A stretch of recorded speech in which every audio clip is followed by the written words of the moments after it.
Ti veš, Nina, da zdaj recimo lahko družbena omrežja vplivajo tudi na drugačen način, potem recimo boljši način življenja. Recimo prek TikToka lahko ti priješ do nekega načrta treninga, kako recimo priteč polmaraton. In ti povem, da po mojih izkušnjah že poznam osebe, ki to so naredile.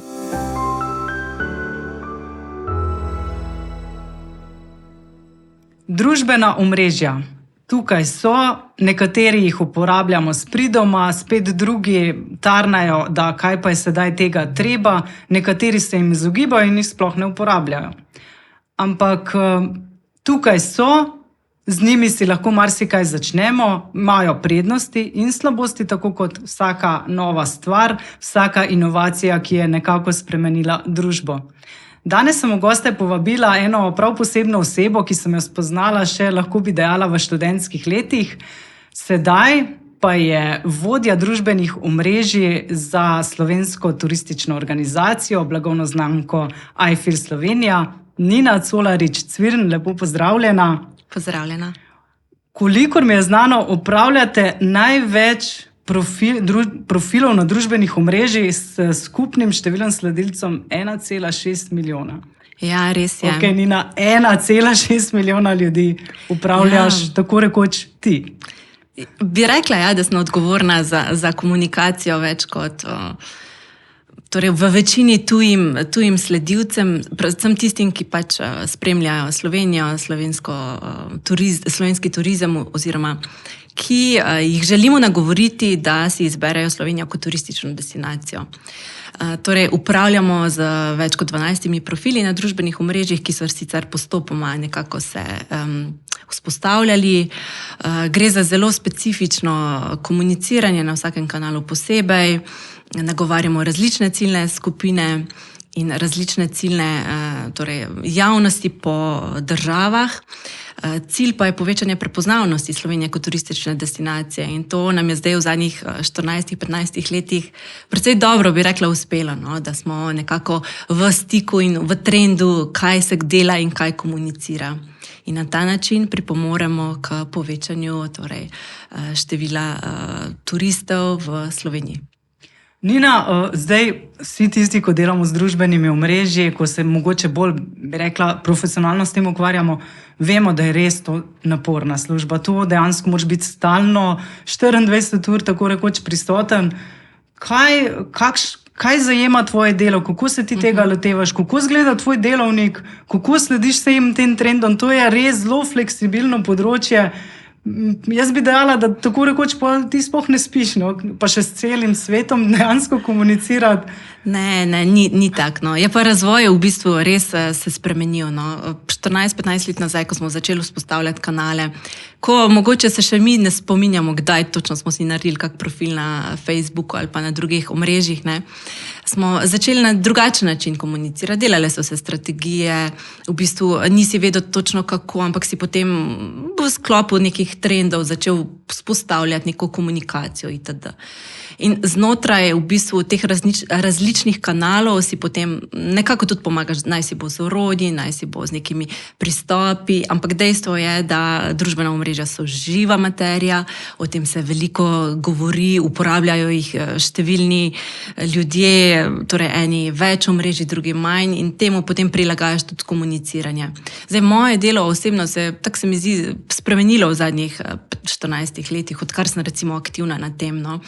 Najprej je bilo to precej bolj, kako bi rekla, mehansko, operativno delo, ko si nisi mogel nastaviti nekih stvari vnaprej. Ne? Sedaj v bistvu lahko načrtuješ, naj si bo neke tematske objave, vsebino, analiziraš to hitreje z nekimi orodji, kot pa recimo kadarkoli.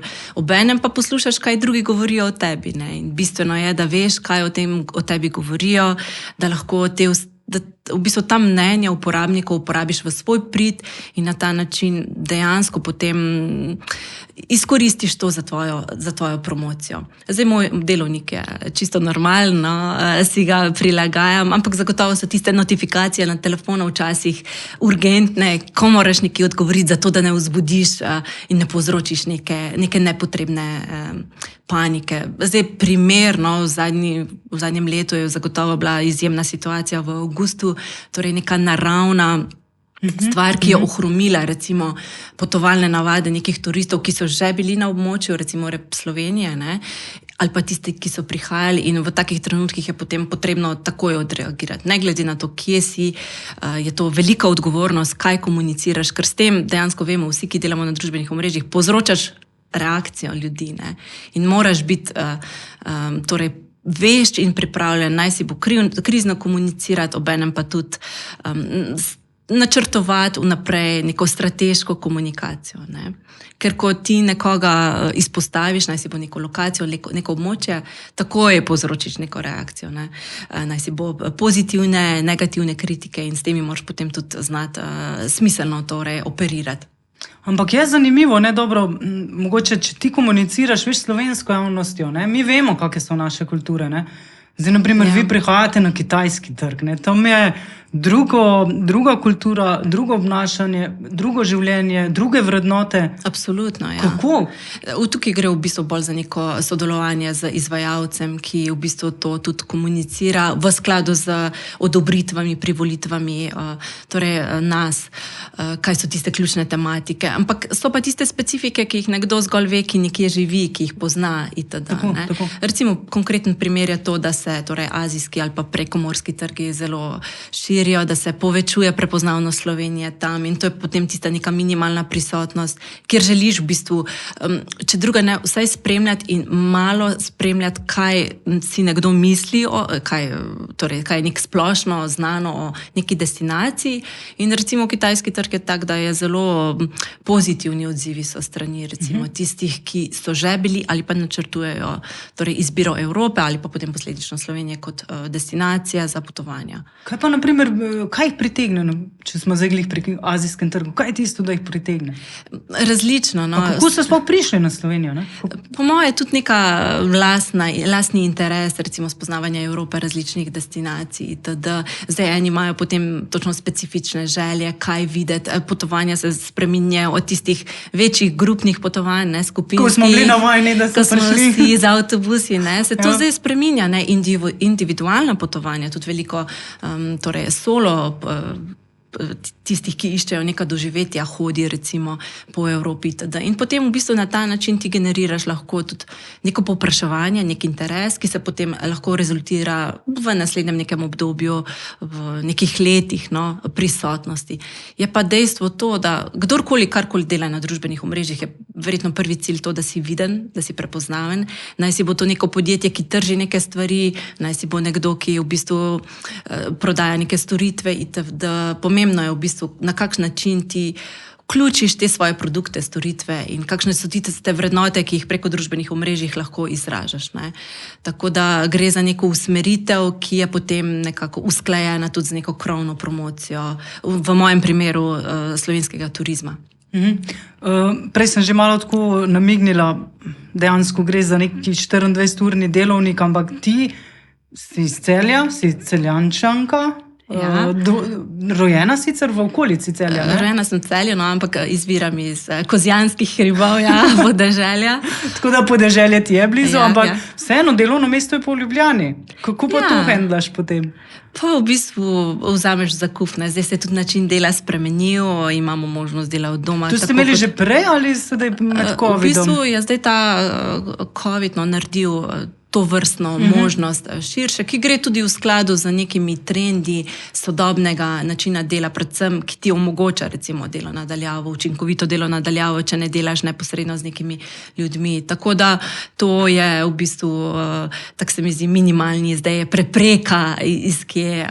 Ampak je pa fajn, ker v vsakem primeru torej delo, služba se povezuje potem, sploh turizem, z nekim hobi, interesom in meni je ta potovanja, spoznavanje Slovenije, naših nekih kulturnih in drugih znamenitosti zelo blizu. No.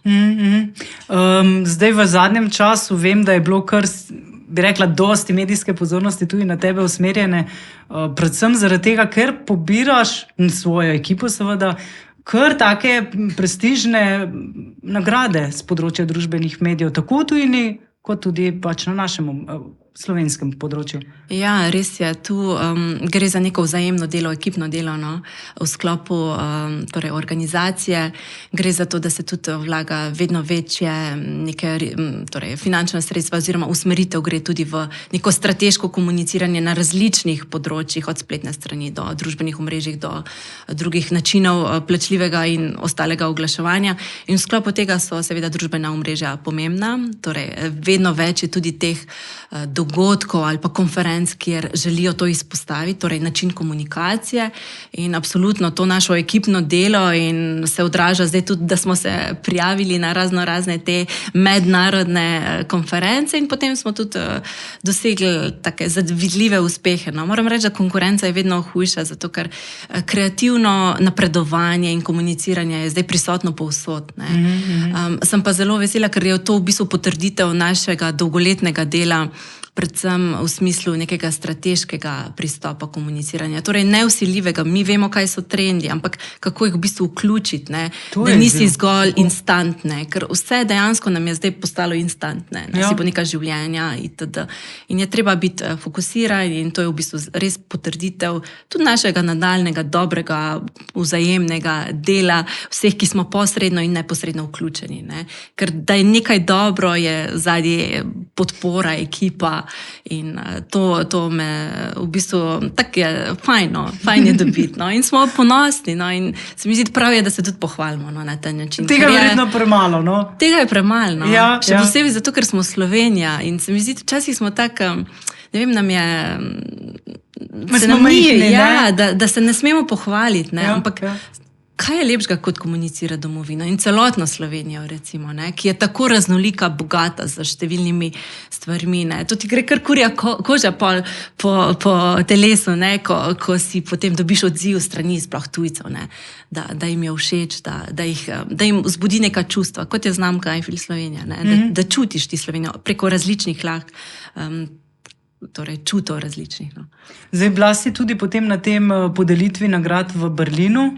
Ja, to je bila v sklopu največje turistične borze, ITB Berlin. Gre za Golden City Gate, torej prireditev, ki je v sklopu tega, tam je STO dobila tudi, torej, mislim, na 5-6 nagrad, medvedkov, ja, tako da se ta naš medvedji brlo kar širi. No. Nekako gre v skladu za to promocijo. No. In smo zelo veseli, no, ker gre za res različne projekte, naj si bo, ne vem, najboljše stojnice, do publikacije, do nekih digitalnih prebojnih projektov. In to je pač tak pomemben element, no, da si v stiku in da lahko pariraš tudi večjim destinacijam ali pa večjim državam, ki imajo pač več razpoložljivega tudi budžeta, so večji, več na voljo. No. Pa potem, če se še dotakneva tega InOrbit nagrade, tista pa je šla prav vam za družbena omrežja. Ja, prav za kategorijo turizem, za kanal Instagram. Vemo, da Instagram je zelo močan element in vpliva na odločitve nekoga, kam potovati, kaj si ogledati. Tukaj nas zelo veselino, da je bil prepoznan in da so bile tudi usmeritve potem strani komisije v tem smislu, da nadaljujte v tej smeri, da je uredniško odlično zastavljen, da vzbuja nek vtis pri nekomu preko čutov in da je tako raznolik, ne, in tako diferenciran, da ni zgolj najprepoznavnejše lokacije, ampak se odstirajo tudi številne druge po Sloveniji. Ne, to me je bilo tudi zanimivo, ko sem gledala ravno za tegale InOrbit, da v bistvu na organske objave imate 70% odziv. Ne? Ja, ogromno. To je ogromno. Res je ogromno, ja. Ampak jaz bi rekla, da je organsko komuniciranje praktično najtežje komuniciranje točno zaradi tega, podjetij in organizacij. Zato, ker ti, ko organsko komuniciraš, dejansko zgradiš nek odnos z nekom. Naj si bo sledilcem, naj si bo z potencialnim nekim kupcem, turistom, karkoli. In ti ga dejansko neplačljivo sponzoriraš. Ne? In je zelo pomembno, kak način ti organsko, nevsiljivo. Ne? Veliko me sprašujejo, kolikrat na dan naj objavljam, da bom. Ne? Ampak ni dejanskega recepta. Ne? Jaz mislim, da je prav, da imaš nek uredniški koledar ali pa si strateško usmerjen, torej karkoli komuniciraš in da potem tudi meriš, kaj se dogaja.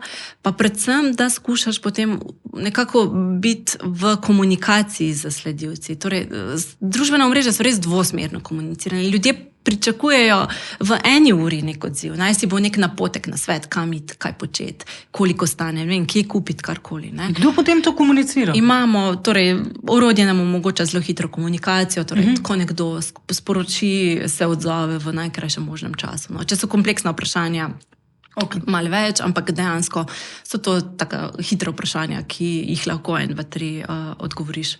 Nekaj ravno to je bilo tudi zanimivo, doskrat tudi vprašal, kako družbena omrežja. Sej, dejansko, če mi tako preslikava, družbena omrežja so dejansko komuniciranje na digitalu. Ne? Tako. Dejansko gre za odnos. Vi gradite dvosmeren komunikacijo, gradite res dober odnos, ampak dejansko, če to preslikava, vse, če se mi zdaj pogovarjava, tu je hitro leti, ne? Ja, tako je na družbenih omrežjih. Ne? Ja, res je. Ni neke, da bi, sej se težko, mislim, lahko je reči, ni neke filozofije, hujše je to izvesti, ampak mislim, teže je to izvesti, ampak dejansko gre za krepitev, kreiranje odnosa, pristnega odnosa, z nekimi tistimi sledilci, da jih ti navdušiš, ne? Moraš to tudi nekako odražati. Ne? Ja, res ampak je. meni je boljše ta izziv tudi pri vas, ne? Tudi to, da imate 80% populacije iz tujine, dejansko nagovarjati tujo javnost, je pa malo drugačen izziv. Ne? Ja, je definitivno drugače. Sicer je to potem kombinacija tudi z nekim plačljivim oglaševanjem, ampak kar se gradi, ne? Ti ko tudi nekaj sponzoriraš, se potem iz tega lahko izcimi neka zvesta publika, ki ti sledi v nadaljevanju ali pa gre potem po svoje. Ne? Tako da ta interakcija in vzajemna promocija različnih produktov slovenskega turizma je bistvena. No?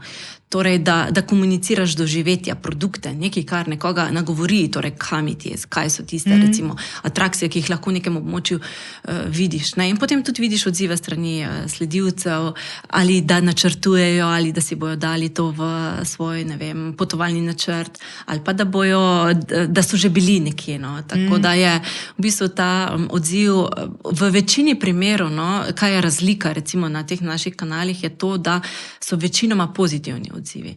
Torej, tisto obdobje, ne, ko so pisali na Facebook, pa Instagram, pa na druga omrežja, da ne vejo, kako se vinjete kupijo, da je to čist katastrofalni sistem v Sloveniji, da to nikjer niso zasledili, da takoj hočejo povrnitev stroškov, recimo, to se zdaj bistveno zmanjšalo. Torej, ni več to vrstnih nekih odzivov strani sledilcev, kar je mogoče logično, da se takoj obrnejo na ponudnika ali pa nekoga, s katerim so v stiku. Ne?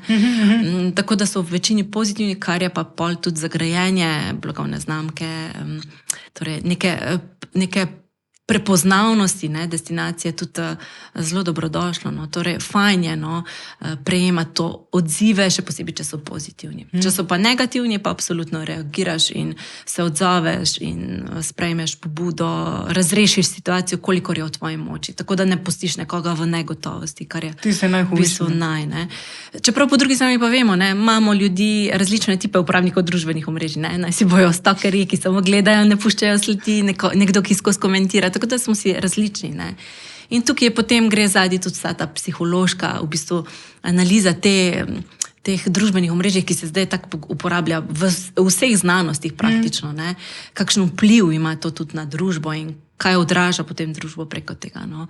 Tako da je zanimivo. Ampak za turizem mogoče res specifično, da je predvsem Slovenija zelo pozitivno. Kako visoko pa zdaj, če gledamo, imate tudi te verjetno podatke, kako visoko kotira Slovenija, naprimer, na tem področju, kar se tiče samega turizma napram drugim državam? Mislim, so zdaj neki podatki, ampak v večini zdaj mogoče ne bi ravno se primerjala v tem, mi se primerjamo med sabo potem po številu nočitev, priljubljenosti itd. So neki podatki strani potem potovalnih recimo portalov, ki omogočajo pogled. Ampak Slovenija po teh zadnjih podatkih postaja zelo priljubljena. Predvsem v času korone so se spremenili potem načini potovanj. Slovenija nagovarja zdaj že več kot 10-14 let recimo trajnostni, zeleni, butični turizem, tudi strategije se na to naslavljajo. Potem želimo tudi razpršiti turistične tokove, da ne pridejo zgolj vsi samo Ljubljano, Bled, Piran, ampak da tudi grejo drugod po Sloveniji in to se mi zdi, da nam zelo dobro uspeva. No? Tako da se je ta sam razvoj turizma v Sloveniji tako razpršil v zadnjih, po mojih izkušnjah 15 letih, odkar delam v tem, da so tudi druga območja zelo priljubljena. No? Tako da dejansko ta neki zeleni turizem, trajnostno neokrnjena narava Ja. dejansko privabi. Ne, doskrat rečejo, ja, sej v Sloveniji pa več tudi nimamo toliko neokrnjene narave, ampak roko na srce, verjetno, če bi pogledali druga neka velika mesta, Ja. vidimo, da imamo dejansko Imamo ogromno in to gre glih v skladu s tem načinom potovanja, izbiro destinacij. Ljudje, recimo iz velemest, si želijo nekega miru, torej neke sproščenosti, neprometne obremenjenosti, recimo. Ne? In to gre v skladu tudi potem za slovensko turistično ponudbo. Ne? Torej ti lahko po noči vidiš, kjerkoli praktično prespiš zvezde na nebu. Ne? To v marsikaterem mestu ne. In to turisti tudi radi plačajo potem. Ne? Tako da gre ta način, spremenjen način potovanj, zelo v skladu z torej, strategijo slovenskega turizma, da si želijo individualnih, torej avtentičnih, nekih pristnih doživetij. No. In tako se potem tudi v bistvu Slovenija promovira in cilja na to vrstno. Sicer to je zanimivo, ne, da mislim, jaz, naprimer, ko sem bila na Madagaskarju, ravno to mi je, ko sem bila v enem tem national parku in sem imela svojega vodiča. In on mi je ravno to omenil, ne, k nam pridejo ljudje, da gledajo zvezde. Nina, ali ti doma vidiš zvezde? Ja. In sem tako rekla, da jih vidim, ne, imamo zvezde, ne. Pa rekel, veš, da k nam pridejo ljudje, prav mami, ki jih vodim in rečejo, wow, kako nebo imate, pa res je bilo lepo zvezdnato, ne. Ampak veš, tisto prvo, kot prvi občutek si misliš, kako ne vidiš zvezd? Dejansko po drugi strani, pa ko se zamisliš, da živiš v takih mestih, v takih krajih, ko ne vidiš mest, ne, mislim, ne vidiš zvezd. Franc Bogovič, vem, ko smo se enkrat čisto pogovarjali, je rekel, niti predstavljate si, ne, kako izgledajo tiste kitajske četrti, ne, tiste stolpnice, ko jih gledamo, ne. In mogoče, ko tisto doživiš, ko vidiš, tudi kvaliteta zraka. Res, ja. Res. Bolj začneš reči, wow, Slovenija je, ne, se ponavadi tudi rečejo, ne, bolj greš v tujino, tisti, ki je bil v tujini, bolj ve spoštovati Slovenijo, ker koliko vem, ti si tudi kar blago v študentskih letih bolj nomad. Ja, takrat je bilo fajn videti svet, ne. Predstavljala sem si tudi, da bom cel svet tvoj dom, ne. Potem pa pridejo druge življenjske prioritete, tako da se pol nekje ustališ, ne, in se mi zdi to super, no, fajn. Ampak kar zadeva pa torej, ta nek razvoj turizma, vsaj iz mojega vidika, kar recimo bi rekla, da je pomemben del digitalnega komuniciranja, je to ta prednost, da se je v zadnjih letih naredil lahko res dober razvoj in za povečanje prepoznavnosti. Ne.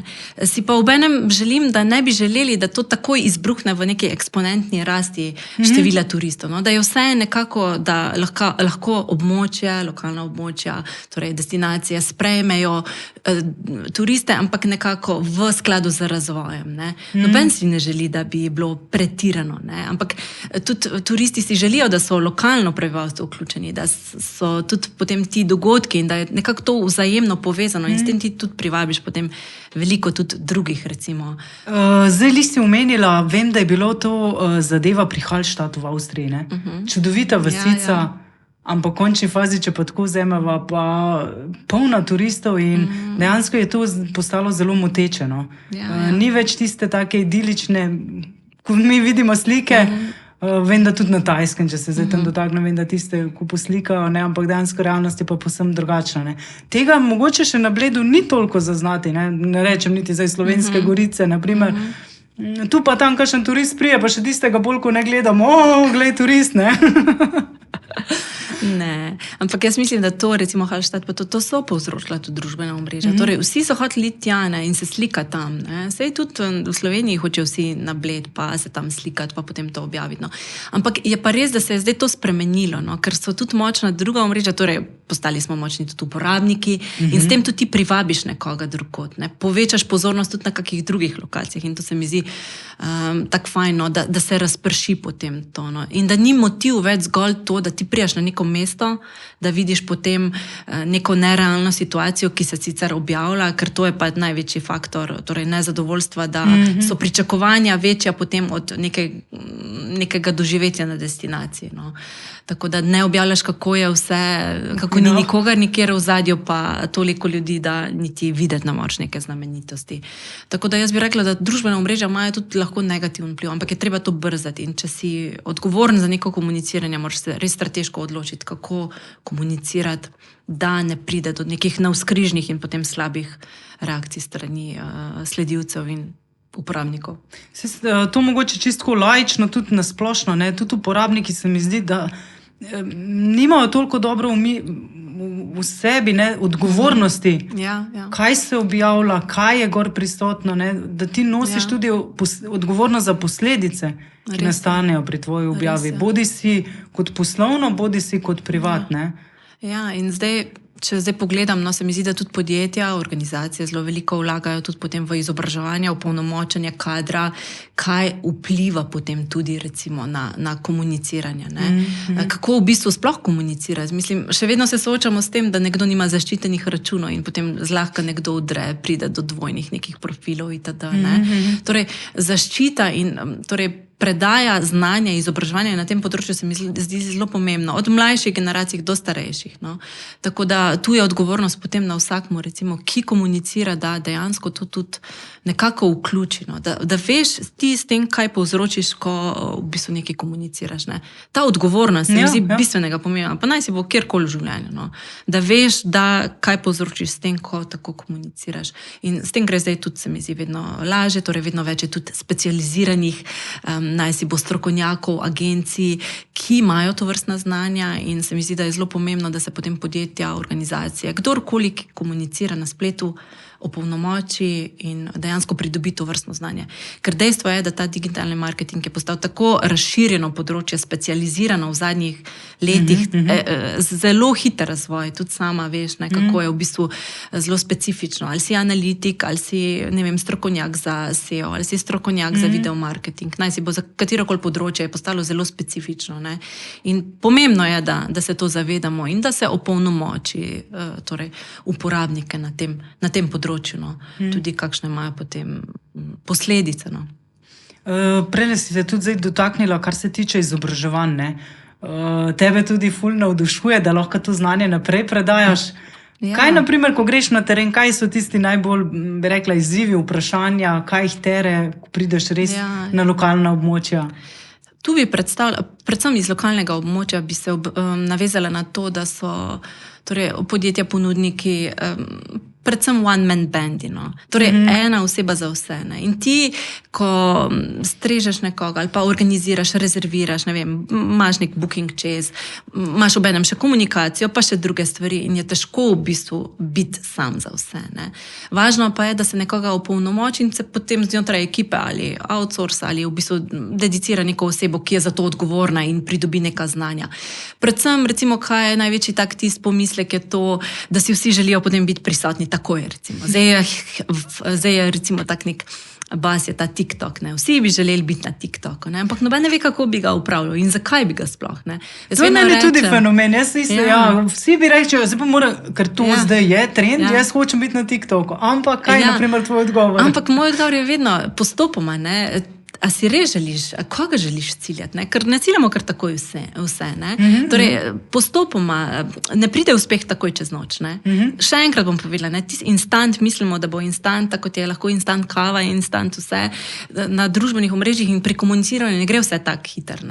Gre lahko za razvoj in potem je potreben poseben premislek v tem smislu, kje si želim biti izpostavljen, ali obvladam to, imam resurse, imam čas, imam denar, ker vedno mislimo, še pred 10 leti smo govorili, družbena omrežja so zastonj, ne rabiš nič, potem se je začelo to plačljivo. Takrat je bilo še res marsikaj zastonj, mogoče niti nismo vrednotili svojega časa, koliko namenimo temu, zdaj pa to postal res velik biznis. In naš čas je v bistvu največja vrednota, ki jo imamo in se mi zdi, da je bistveno, da se odločiš, kam namenjaš čas, kaj lahko iz tega iztržiš. In potem je prav. In dokler ne preizkusiš, ne moreš vedeti. Tako da je to. Jaz tudi, na primer, dostikrat rečem, dejansko, ko rečejo za TikTok, ker vseeno gre za video vsebine, se vedno rečem, kje je ekipa, kje imate vsebine, tudi kdo? Moraš imeti osebo, ni samo dovolj, da ti rečeš, sem na TikToku, če nimaš potem vsebine, nimaš zgodbe, nimaš ekipe, ne veš, koga nagovarjaš, to ne gre v pravo smer.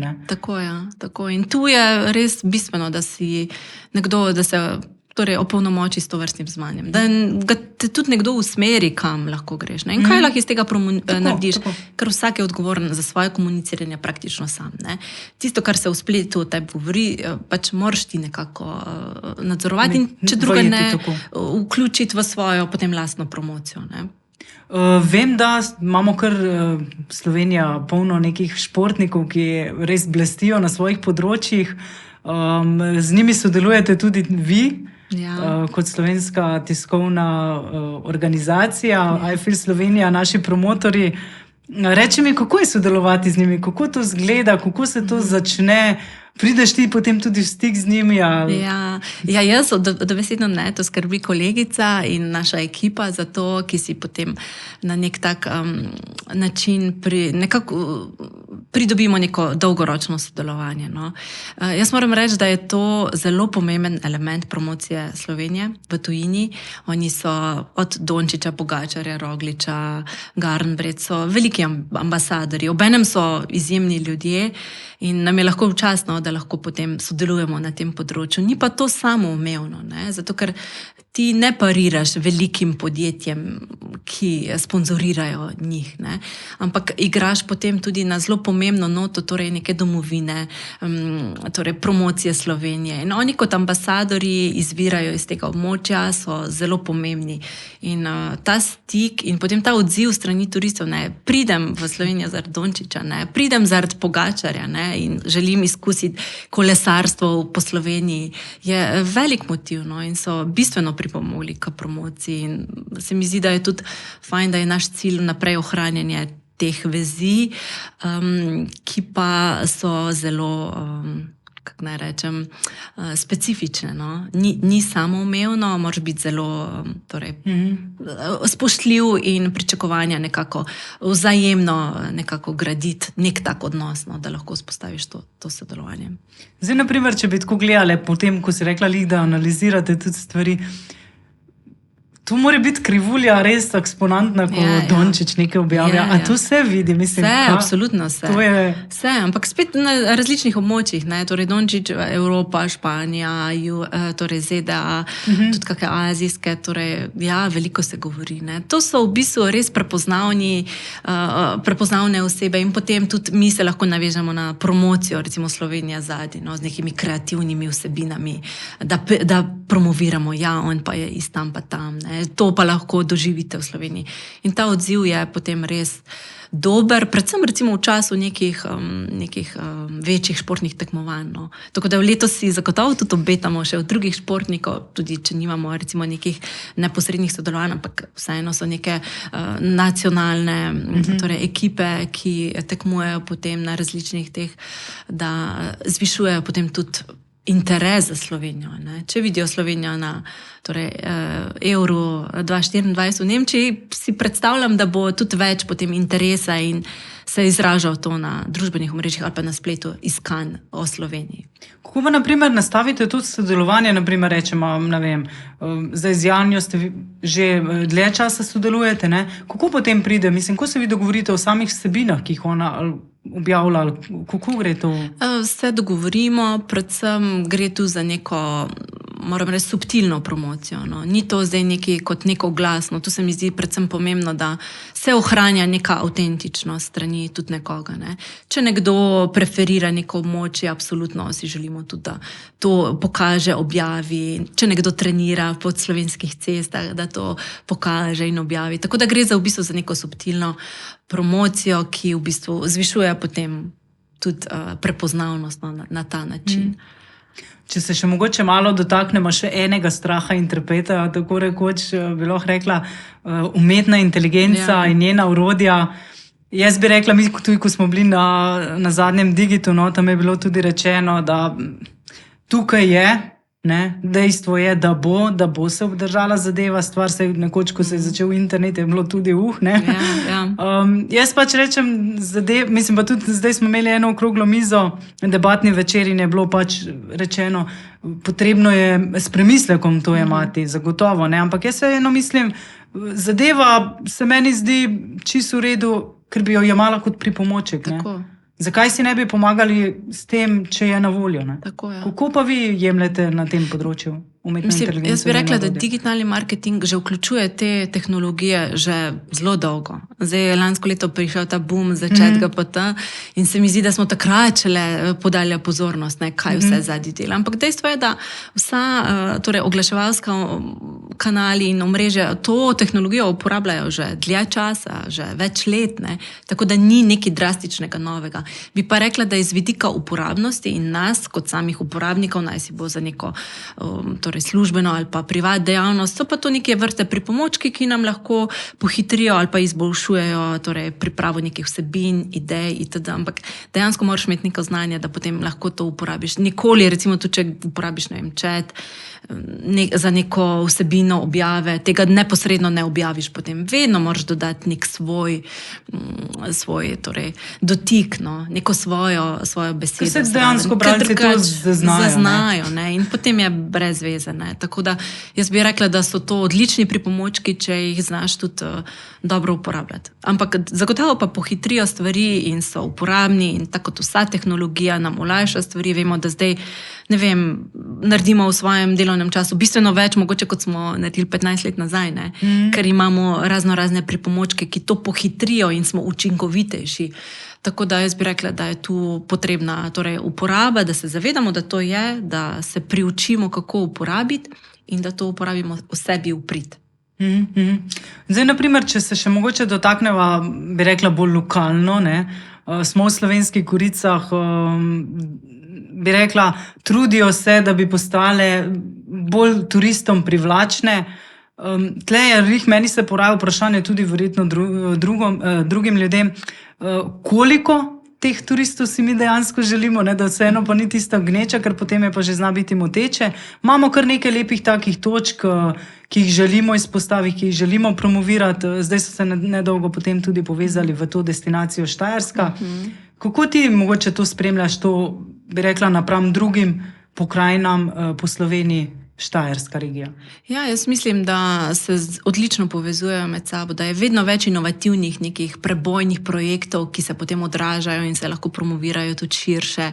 Tu se mi zdi pomembno, da se lokalno prebivalstvo in v bistvu tudi ta del zaveda, kako je v bistvu pomembno, da se povezujemo med sabo. Ne. Turistu ni mar, ali je to občina ena ali občina dve. Ne. Važno pa mu je, lahko pride s kolesom probleme, do druge strani, ampak sem prepričana, da se tudi evidentno se povezujejo med sabo, ne, lokalna območja in želijo neko vzajemno promocijo. Je pa tudi res, da je to območje strnjeno med dvema takima zelo razvojno hitrima destinacijama, kot je recimo Maribor Pohorje, pa potem recimo Moravci, recimo, ki imajo ogromno število turistov, ne, prenočitev, že samih, ki jih mi tudi štejemo. Ne.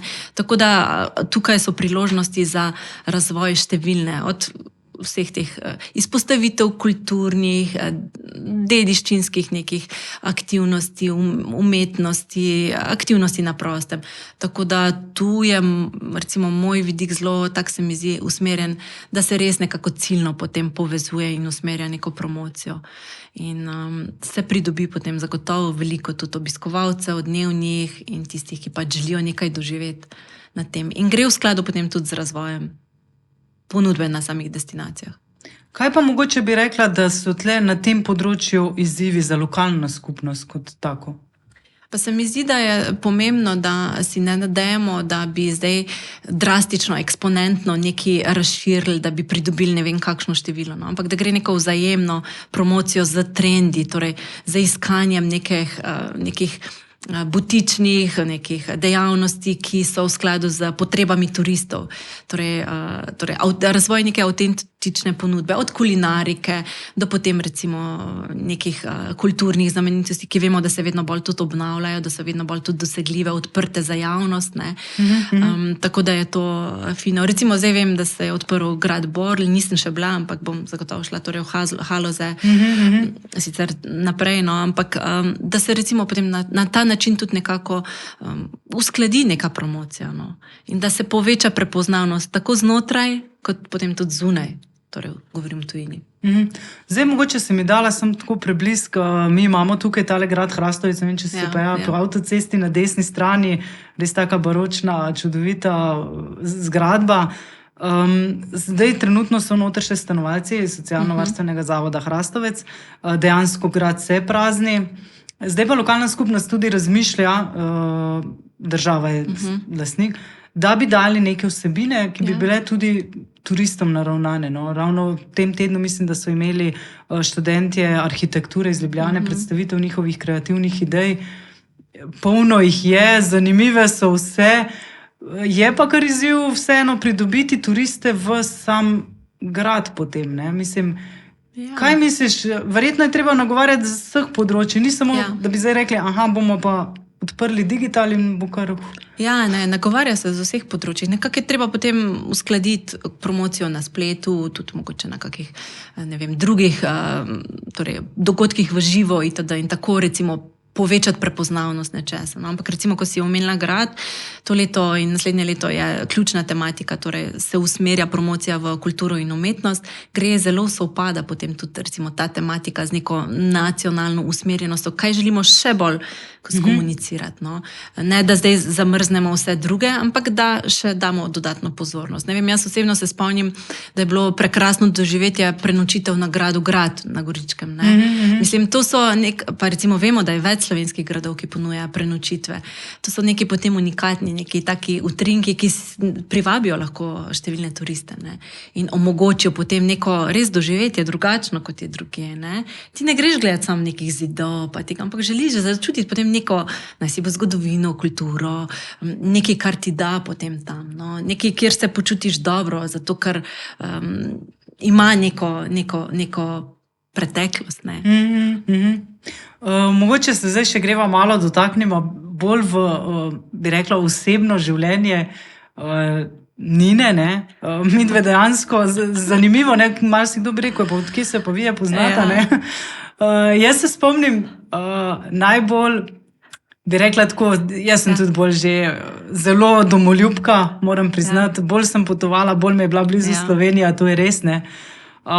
In vem, da tisti stik s tabo, dobro, spoznali smo se v študentskih letih v Ljubljani, pri selitvi sob, ampak ko sem šla v Indijo, vem, da takrat si delala že tudi na tej slovenski turistični organizaciji in jaz sem šla v Indijo in sem ti rekla, Nina, bi ti meni dala neka darila, jaz grem tja dol pa tem dečikam, da jaz to malo razdelim in vem, da si ti prišla res eno. Barvice so bile, majica je bila in ena knjigica je bila. In še zdaj ne vem, mislim, ne morem se spomniti naslova te knjigice, bil je neki zmajček. Bil je neki postojnski zmajček. Ja, to je bilo še 15 let nazaj, nek promocijski produkt. Ne vem, da smo potem z Američani, ki smo se srečali tam middle of nowhere, smo brali tistega zmajčka, ki sem se še jaz čudila, da dejansko nisem te zgodbice poznala.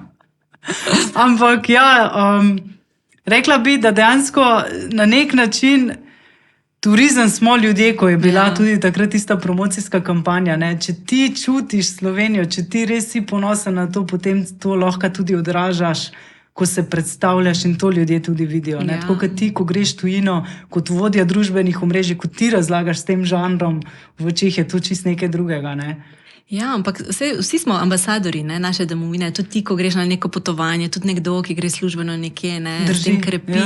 Tako da v bistvu je res ta nek čut za to odgovornost in čast v bistvu, da lahko komuniciraš celotno Slovenijo. Prekrasen občutek in meni osebno to zelo veliko pomeni. Tako da se preko tega tudi, se mi zdi, najdem, mi je to krasno. Še posebej zato, ker tudi ne prihajam iz središča, ampak tudi iz okolice in poznam potem Slovenijo. Se mi zdi, da smo tako raznoliki po vseh dialektih, po nekih značilnostih, da smo lahko res ponosni. Zdaj, naprimer, ko vi snujete kakšne te kampanje, dejansko se Slovenija, vedno imaš kaj še novega za videti. Tebe tu je kdaj, ko kaj snuješ, pa delate skupaj z ekipo, pa rečeš, glej, tu bi pa jaz tu išla z mojimi, mislim, z možom in tvojim dvema tamalima, to greste potem tudi, ali kako to tebe navdušijo? Ja, seveda, Mislim, fajn je doživeti nekaj in videti v živo, drugače tudi potem predstavljaš nekaj, če si vidiš. Tako da prosti čas, zdaj, ko so še sploh večji, je veliko temu namenjeno. Torej, pohodniškim potem, torej odkrivanja teh nekih kulturnih danosti, znamenitosti. Sicer otroci pa včasih gledajo malo naokrog, ne, ampak najdeš si povsod nekaj, kar je aktivno, kar vzbudi potem čutne. Čeprav pa včasih, ko gledamo slike, pa se sploh ne spomnejo, da so bili kje, recimo, ne vem, Grad Otočec, ne. Pa na televiziji rečem, ja, pa tu smo pa bili, se ne spomnim, ne. Mislim, bolj mu ostane v spominju, ne vem, grad, ne, prenočitev na gradu, ne. Nič lepšega, ne. Torej doživetje, ne, tisto se mu doživetje, v srce vtisne. Nina, ena še stvar je, ki mi je bila, večkrat sem te že vprašala, kako uspeš žonglirati, ne, privat življenje, službeno, glede na to, da je še tvoj mož, z njim sta poročena že več kot 11 let, zdravnik, kako to vse? Ja, Dva otroka. Je kar izjivno, bom rekla. Še posebej, če nimaš neke pomoči starih staršev, službe so naporne, odgovornosti so precejšnje. Moram reči, da pride obdobje, ko se podrejamo nekomu, v tem primeru vedno potem medicini oziroma tovrstni dejavnosti, ker je različen delovni čas, urnik, ampak se da, no, tako da se mi zdi, da smo iz najhujšega že ven, no, če tak rečem. Vedno imaš neke prioritete, ko so otroci manjši, si želiš pa to več časa, pa to, ampak njim zelo hitro zrastejo, tako da zdaj je lažje, vedno so izzivi, ne, če bi mi kdo rekel, ne, da bodi pripravljen tudi v partnerstvu na probleme, ne bi rekla, sedite se med in mleko, to je nemogoče, ne. Ampak potem pa življenje nas spreminja in mi se spreminjamo, se mi zdi tako fajn potem, da greš čez te izzive nekako, no, in v bistvu uskladiš potem in tudi, če delaš različne dejavnosti, da nekako podpiraš en drugega. Tako da kak se jaz recimo spomnim je to, da ko sta bila majhna, sem manj recimo bila popoldansko potem aktivna, recimo na kakih, ne vem, dogodkih, dejavnostih. Zdaj, ko sta že večja, je že lažje to uskladiti, tako da je neka kombinacija vsega. Se mi pa zdi, da je tako pomembno, no, kako se počutiš privat, službeno, to je vse neka kombinacija, ne. Ko prijem domov, ne izključim Nine, ki je bila dopoldan, ne, ampak se nadaljuje v popoldan in večer, tako da to neko, se mi zdi, da zadovoljstvo ali pa, da nekako uskladiš svoje pričakovanja z realnim življenjem, se mi zdijo tako bistvena, no. Je pa dejstvo, da vsako poklic ima svoj napor, svoj delovni čas, ki je temu pritiče, no. Pri nas nekih nedeljskih kosil ni bilo, ne, vedno sem šla sama z otrokoma kam, ne, ker je bil mož ali dežurna ali bil odsoten, karkoli. Ampak se potem tudi to spremeni, no. Tako da se potem s časom zbalansiraš in si uskladiš neke termine in urnike in se da vse, no. Bi rekla še to, da se mi zdi, vedno si tako nekako začrtamo življenje, stremimo k uspehu, k ambicijam, ne. V osnovi je pa življenje zelo preprosto, ne, minljivo, kako naj rečem, ne. In pa, ko se pogovarjaš z sosedi, starejšimi, ne, je tako v bistvu zelo enostavno, ne. Ampak fajn pa je priti domov, če je fajn vzdušje, pa če se dobro počutiš, še posebej, če je bilo stresno, ki je na poslu, ne. To pa res, ja. Jaz vedno tudi rečem, da sem zelo hvaležna, pa vse se mogoče res klišejsko sliši, ampak dejansko hvaležna, da lahko prijem domov, pa da imam mir. Ja. A veš, pa da priješ, pa da se dobro počutiš, da lahko si ti v tistem, ne, da sklopiš, da je mir, ne. Dobro, mogoče pri tebi je tega mira malo manj, no. Ampak na nek način tega, tudi ta informacijska preobremenjenost, definitivno. Je tudi eno tisti faktor, ki ga prinaša ta splet hektičnost življenja, ko priješ domov pa... Pa tudi v službenem času ali pa kjerkoli, ko si, ne, ta takojšnji odzivnost, ne, to je zelo naporno za človeka in se mi zdi, da je prav, da se o tem tudi pogovarjamo, ne, da smo res informacijsko preobremenjeni, da je veliko informacij, da v bistvu cel digital in vsa oglaševanja in vso to temelji na neki pozornosti, ki jo pa vedno težje dosežeš, lahko jo dosežeš z nekimi atraktivnimi, kreativnimi stvarmi, lahko pa tudi z nekimi negativnimi, tako da je pomembno, no, kako v bistvu to stvar potem nekako handlaš, no. Kako v bistvu vse izklopiš, ne, ker tudi, če se vrnem potem mogoče na vzgojo otrok ali pa karkoli z temi telefoni, ekrani, da vemo, da je vedno več teh slabih negativnih plati, ne, ker smo starši obremenjeni, pozno prihajamo domov, ne, otroci imajo na voljo tablice, računalnike, televizijo, telefone in ki povzročajo potem tudi negativne stvari, osamljenost, anksioznost, preveč buljenja v ekran, premalo stika z ljudmi. In jaz mislim, da družbena omrežja so odlična za neke stvari, je pa potrebno potem tudi povedati, da samo nekaj uživo lahko pol nekaj začutimo in doživimo. In ta krepitev tudi medosebnih vezi se mi zdi pomembna. Da si vzamemo čas, da se dobimo kdaj, ne pa samo preko tega. Kaj zdaj si rekla za otroke? Tvoja dva že imata profil, kako vi to zdaj, ker ti vseeno drugače na te stvari gledaš, ne? Ja, ne, nimata. Vesta vse, kaj ima YouTube, TikTok, vse vesta. Tudi si ogledamo kdaj skupaj kaj. Tudi ima je jasno, kako to se snema, ker tako nagonsko otrok prime potem kamero, pa se mi zdi, da je kader zelo dober, no. Ampak ne, nimata še.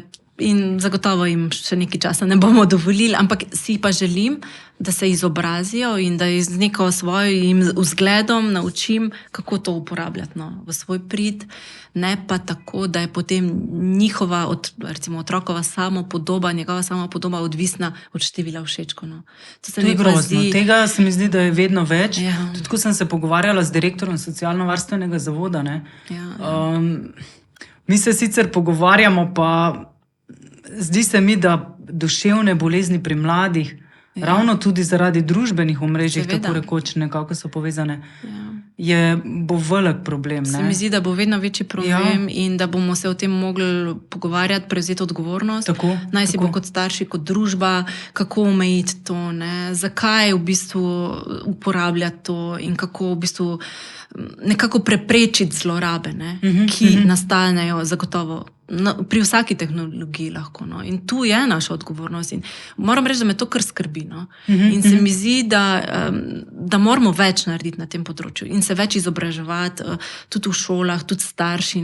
Ker se mi zdi, da starši prevečkrat rečemo, ni moja odgovornost, jih bojo že kje drugje. Potem pa zato, ker je lažje otroku posaditi pred tablico, ali pa ne vem kaj, pred televizijo, da skuhaš ali pa kaj druga narediš, lažje je včasih to. Teže je takoj po službi nekam jih poslati ven, pa se igrati na dvorišče, pa sosedi, pa kjerkoli, kot pa v bistvu jim dovoliti ta čas. Tako da tu se mi zdi, da nas čaka še veliko dela. In te korporacije in te dobički, moramo vedeti, kam nekam to pelje in kaj je tista meja, kaj je neki promocija, kaj so dobre stvari in kaj je tisto, česar ne želimo razkriti. Tudi recimo, ko objavljamo kakršnekoli vsebine, to se vse ostane tam, ni neizbrisljivo. In je potrebno vedeti, kaj lahko to eventualno povzroči tudi naprej.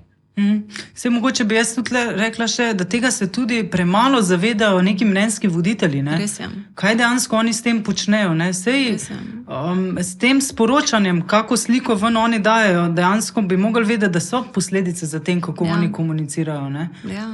Ne gre se samo, da mi dobimo všečke, da sem jaz gledan, da je to zdaj in mogoče malo bolj globje pogledati na te stvari. Res, Poleg tega vemo, da ljudje verjamemo z nekom, s katerim se lahko poistovetimo. Tukaj govorim zdaj o vplivneštih, ki imajo lahko zelo pozitiven vpliv, torej na razvoj, naj si bo nekega podjetja, nekih produktov in na razvoj nečesa. Ampak obenem, da v bistvu se zavedajo res te odgovornosti, kaj lahko. Recimo, kaj mene, če lahko izpostavim, kaj me moti, je recimo ta navzkrižje med neko trajnostjo pa potem pretiranim nakupovanjem, recimo. Vemo, kaj povzročijo, razne nove obleke pa nova oblačila. A se vprašamo, a res to rabimo? A smo res na ta način trajnostni? A res to, nujno moram tak kupiti, ker je to pa hit, In se to res pozna in se mi zdi ozaveščenje nekih takih stvareh bi bilo zelo dobrodošlo. Mogoče res, ker izviram iz takega okolja, da je fajn ravnati trajnostno. Da ni nenavadno, če si mamice med sabo podelimo oblačila in jih potem otroci nosijo, kot pa da vsakič znova kupujemo neke stvari, ko vemo, da lahko vsak mesec gremo nakupovati. Ampak vplivneži so lahko tudi pozitivni za okolje in za družbo. Tako da se mi zdi, da tu bo tudi prišla neka diferenciacija. Je pa dejstvo, da podjetja in organizacije vedno več, torej trendi so, da več denarja, finančnih sredstev namenijo za promocijo preko vplivnežev. Ker jim ljudje se bolj poistovetimo in verjamemo, nam daje to neko težo. Ne? Kaj nekdo reče, ki nam je v bistvu všeč, pa je recimo mama z otrokom, ne, kam gre, kaj potuje, kaj jejo. Pomisliš zdaj, Lisa, ko si omenila to, je že doseglo ta pik, je že to, ali še bo raslo, bo še ta popularnost vedno večja, ker meni se zdi, da pa a nismo že gor, pa da bo to malo dol padlo. Vse to še bolj v prihodnosti. Jaz mislim, da ne bo kar tako padlo. No? Da je tu, da realno ni tako veliko teh ustvarjalcev vsebin. Da je to zelo majhen delež in je še vedno prostor za nove, ne? Ki so ali nišno usmerjeni, ali imajo neko novo specifiko. Tako da jaz mislim, da še bo to raslo. No? Je res, da se zdaj transparentno tudi označuje, recimo oglase, promocijske objave strani podjetij. To zdaj vidimo na slovenskem trgu, so zdaj influencerji zelo hitro začeli zdaj oglas zraven pisati, recimo, ne, kar je tudi prav, ne, in da se to potem tudi nekako regulira, ne, ker vemo, da regulacija pol caplja za neko hitrim razvojem tehnologije. Ja, ne. drži. Tako da bo to zagotovo še izziv tudi v prihodnosti. Ampak je pa nasvet za podjetja, da izkoristijo torej različne vidike za povečanje prepoznavnosti in nekih produktov. Nina, drugače ti diplomirali si iz politologije? Ja. Tako da verjetno si imela neke druge načrte, ko si bila študentka ali ko si se vpisovala na faks. Življenje te je odpeljalo drugače. Čeprav, ko si bila pa otrok, si pa spet imela neke drugačne. Tako da zanimivo te nosi življenjski tok. Res je, od nekih tistih vzorov, ne, učitelji so mi bili prekrasni. Sem si vedno želela, da bi bila učiteljica. Pol je to napredoval že v gimnaziji, da bom novinarka.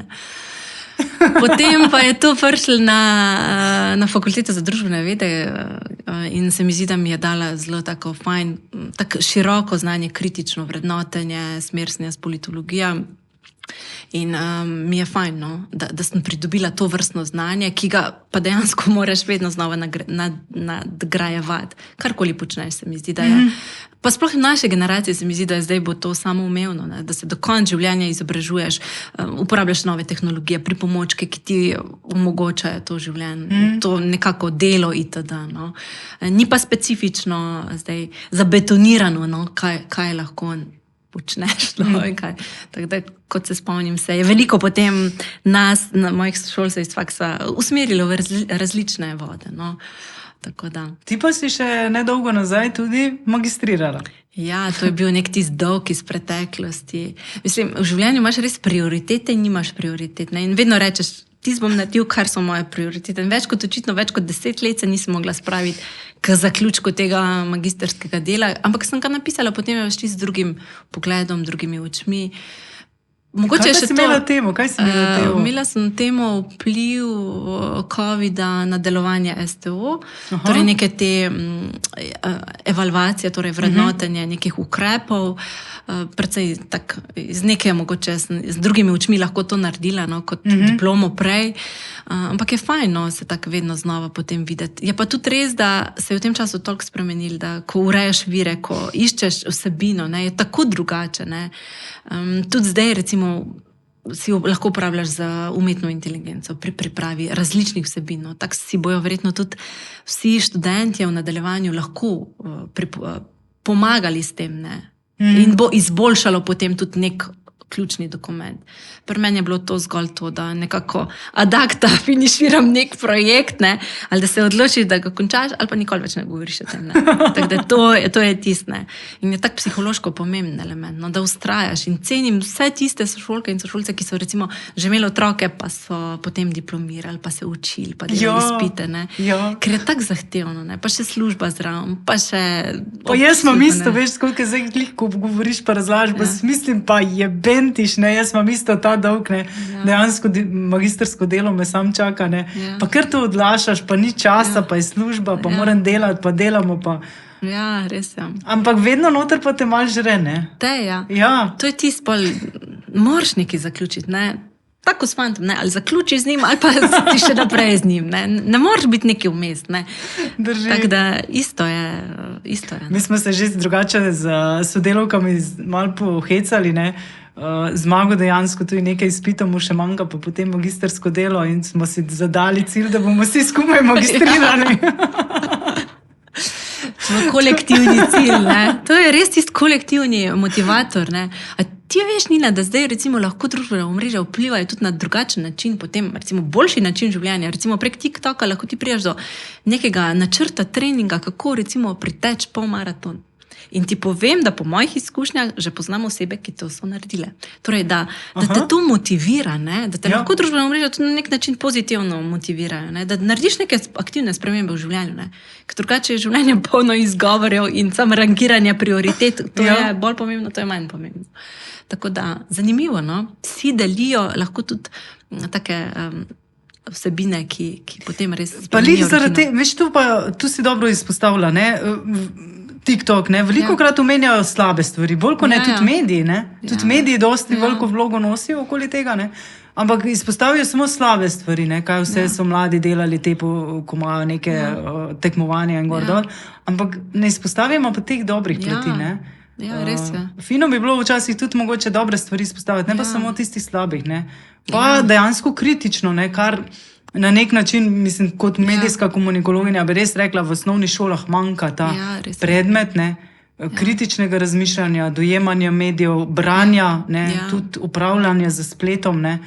Pa ne, da to samo poučujejo, ne vem, učitelji, ki niso iz tega, ne? Tako da ampak to je sistemsko, bi moglo se zadeve nastaviti. Sigurno, ker se tako hitro spreminja in potem nimaš kadra, ne, ki dejansko je usposobljen za to. Ne, točno to, ne. Je zelo pomembno. Poleg tega vemo, da vsa družbena omrežja imajo zadnji že take močne algoritme, ne, da ti dejansko vsebino, ki te bi eventualno lahko zanimala, ti jo generira naprej. Obenem ti ena ključna beseda lahko vrže točno zadetke za naprej. Ne. Kaj skuhati za kosilo, za jutr, lahko najdeš na TikToku 1, 2, 3. In je to lahko zdrav obrok. Ne. Potem tudi za iskanje nekih vsebin. Ne. Omrežja postajajo zelo velik generator iskanj. Torej, nek uporabnik, ne vem, star 18-19 let, bo mogoče hitreje vtipko na TikToku nek zadetek, kot pa preko Google. Ne. Zelo se spreminja to. Ne. In je treba poznati ozadje in se na tem področju res, kako bi rekla, zavestno vedeti, no, kaj vpliva, kako vplivajo potem tudi iskanja na neko rangiranje nečesa. Dajva še zaključiti, mogoče kot strokovnjakinja za družbena omrežja, reči mi, kakva bo prihodnost? Kaj misliš? Joj, sploh si ne predstavljam reči, kaj. Res prav, to mi je včasih lahko malo neugodno, no, kaj nas še vse čaka. Ne? Ker smo šli iz nekega besedilnih kreativ do čistih video kreativ, do nekih AI, VR, karkoli, tako da se mi zdi, da zna biti zelo drugačno. No. Čez 10 let se bomo mogoče pogovarjali res čist druge stvari. No. Ampak ta čas je pa zagotovo priložnost za to, da se izobrazijo ljudje, podjetja, da si začrtajo neke strategije, kaj začeti, kako in da delujemo v bistvu za dobro družbe. Ne. Nam je pomembno, da vzgajamo dobre ljudi, dobre otroke, dobre zanamce. Ne. Po drugi strani vemo, da se vedno starejše generacije že evolucijsko prilagajajo mlajšim. Ne. Torej, se moramo prilagajati tudi mlajšim generacijam. Kako one iščejo, kaj bojo oni v bistvu mnenjski voditelji v nadaljevanju. Ne?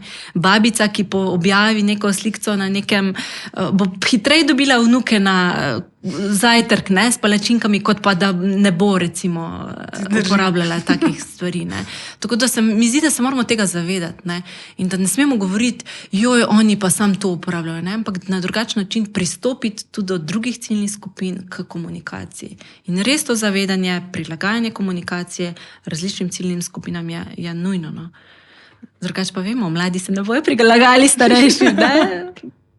Tako je, se tudi v bistvu mi se nismo, ne? Tako da se nimamo kaj začuditi, pač življenje tako je. Ne? Nina, hvala lepa za obisk v našem studiu, dobrodošla v Slovenskih Goricah. Jaz sem si zamislila, da bova šle zdaj nekaj pojest, ker meni že malo kruli.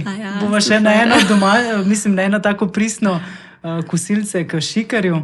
Super. Tako da hvala za tvoj pogovor, za tvoje mnenje, dragocene nasvete. Toliko za enkrat, hvala lepa, da ste nas spremljali. Naslednjič pa bomo verjetno spet gostili eno prav zanimivo osebo.